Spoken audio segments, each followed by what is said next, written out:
honored to have the mayor of Downey, who has served her community for how many years now? Since 2006. I'm sorry, 16. 16. I was going to say 2006. She was only 8 when she started. And we are very glad that she's also running for state assembly, and we invited her because we want to continue building the friendship and the relationship we have with this young lady. She's done a tremendous job in reaching out to our city council, and our city council likewise has reached out to her. And we're hoping that that relationship will continue for the next few years, because La Mirada is an important part of the new 64th Assembly District. And friendships and relationships trump bureaucracy. We all know that, and this is why we invited you. Thank you for coming, and please share with us about your life. Hello, my name is Blanca Pacheco. I've been on council since 2016, not 2006. But I am a attorney. I'm an attorney in the city of Downey. I also have my broker's license. And I have to mention this, I am a Kiwanian. That's it, I'm leaving. So I've been a member of the Kiwanis Club of Downey since 2012. Became president of our Kiwanis Club. And I always say it was through Kiwanis that led me down the pathway of being an elected official. Because I got really involved in my community. I saw that my passion was service, and I was encouraged to run for city council in 2016. So I've been on the city council since 2016, and now is an opportunity for me to serve on the state level. It always is a big decision, so with every decision I always talk to my family. So my dad's here, he's a huge supporter, and their advice means the world to me. And after they said yes, pursue your passion, continue your service for the community. That's the reason why I'm running for state assembly. But I am pro-business, I am pro-public safety, so I am endorsed by law enforcement, and I'm pro our communities because I know how it is to serve on the local level. I know that on the local level you hear the concerns of what residents want, of what business owners need. And so I want to also be an asset to our local cities, to Downey, to La Mirada, to La Habra.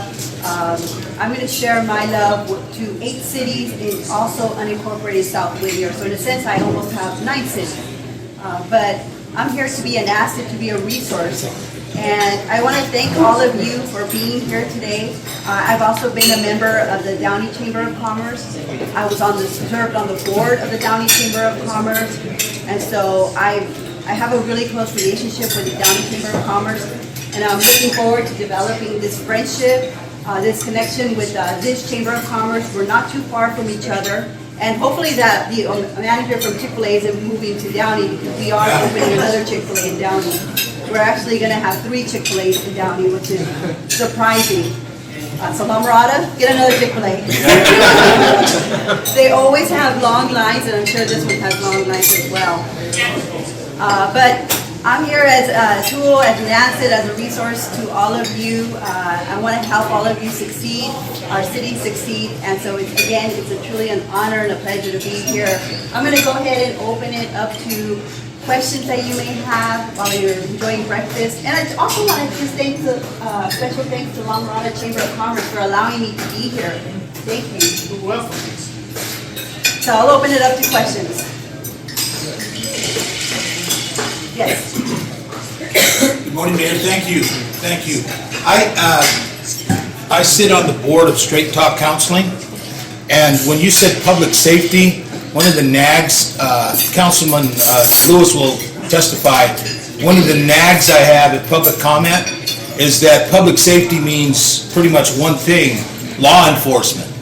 And I'm hoping that we can diversify the portfolio of what public safety means to include emotional, mental health, and wellness. What is your position on that? And does the state have any resource funding that it doesn't fall just on the local cities? So in Downey, we actually have mental health clinicians. go on mental health calls with our officers.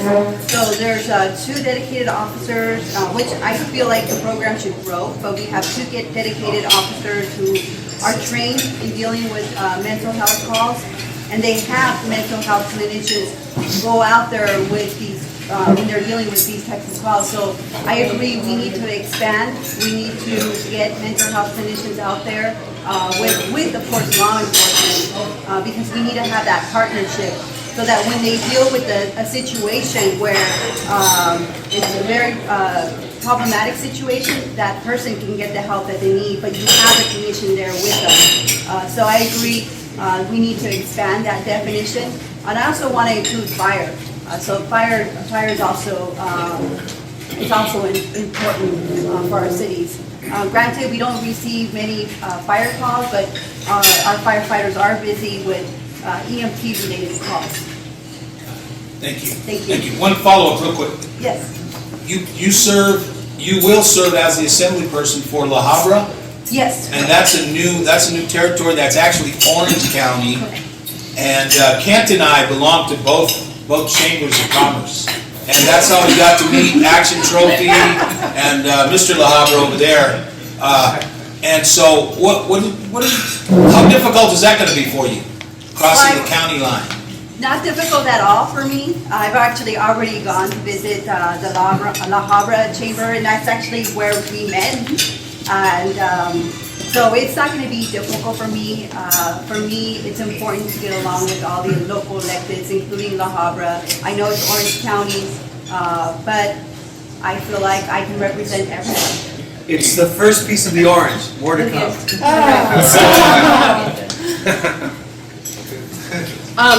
I like that you have the local government experience, because I know SB 9, when it passed, has forced a lot of cities to sort of rethink how you do zoning, how you do, how many units to build, whether little ADUs or mother-in-law units get built on the properties. How will you take your local experience with this? How does that inform your housing point of view when you get to Sacramento? So you bring up a great point. I do have the local office experience. I've also served on the Housing Policy Committee for the League of California Cities. So a lot of these bills I oppose. I testified in opposition of them because I feel like many cities aren't at the seat of the table. We're ignoring their input. And so I feel like we need to also bring them into conversations. A lot of cities want to build more, but we also have to serve the needs of our residents, our local residents. We get so many complaints, at least in Downey, we get complaints about parking. We get so many parking complaints. People want parking permits. We get complaints about traffic, the traffic in Downey. And so we have to be mindful of that.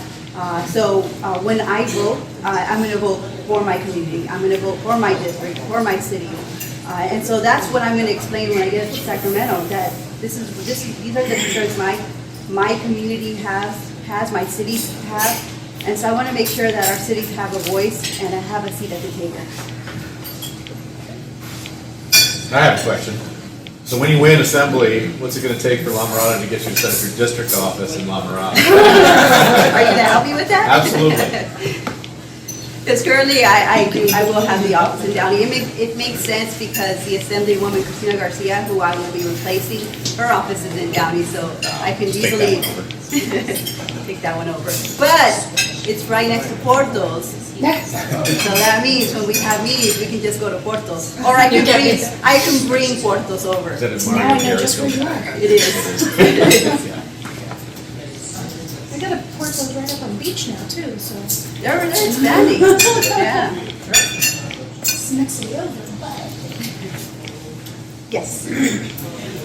Mayor Pacheco, I was wondering if you could share with us a little bit about your perspective on parental rights and how many of the bills that are being passed through our state legislature are undermining parental rights in terms of minors' consent for different things, whether that be vaccination or other medical procedures. Could you tell us a little bit about your perspective?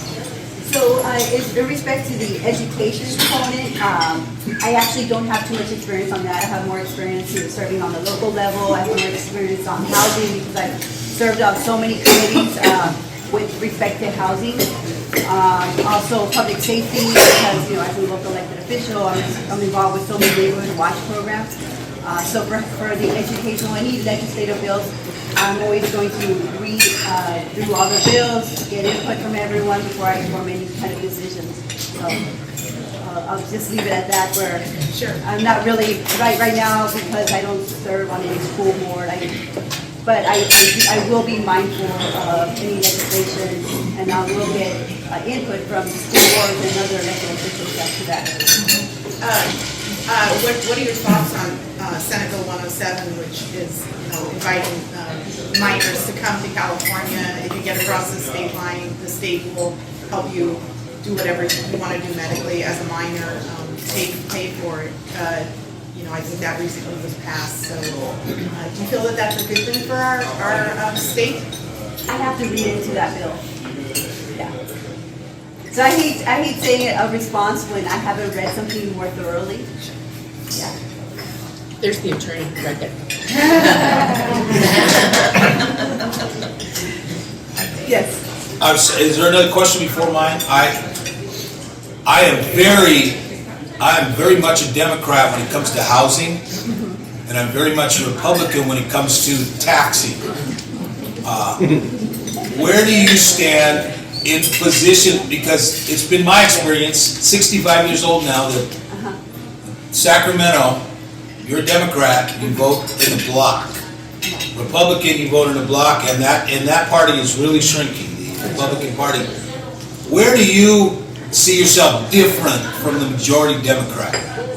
So I'm a little, well, I mean, there's more like me, but I would consider myself more of a pragmatic Democrat.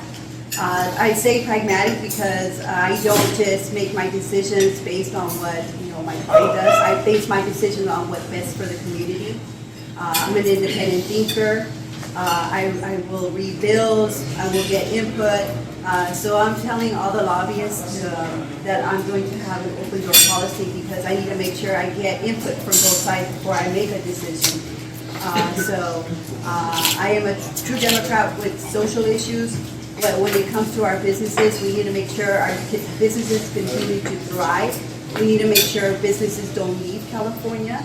And so I say I'm that kind of a Democrat that is open-minded and willing to listen. And I'm willing to get along with Republicans, which I have, and of course I'm willing to get along with Democrats. And that's important for someone to be there and be willing to listen to both sides and just be an independent thinker and do what's best for our communities and our cities. Thank you. Thank you.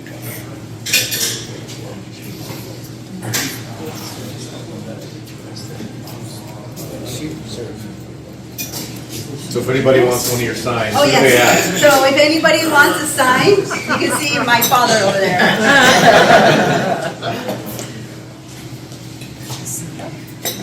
And I'll stick around if you want to have further dialogue. I'll be here.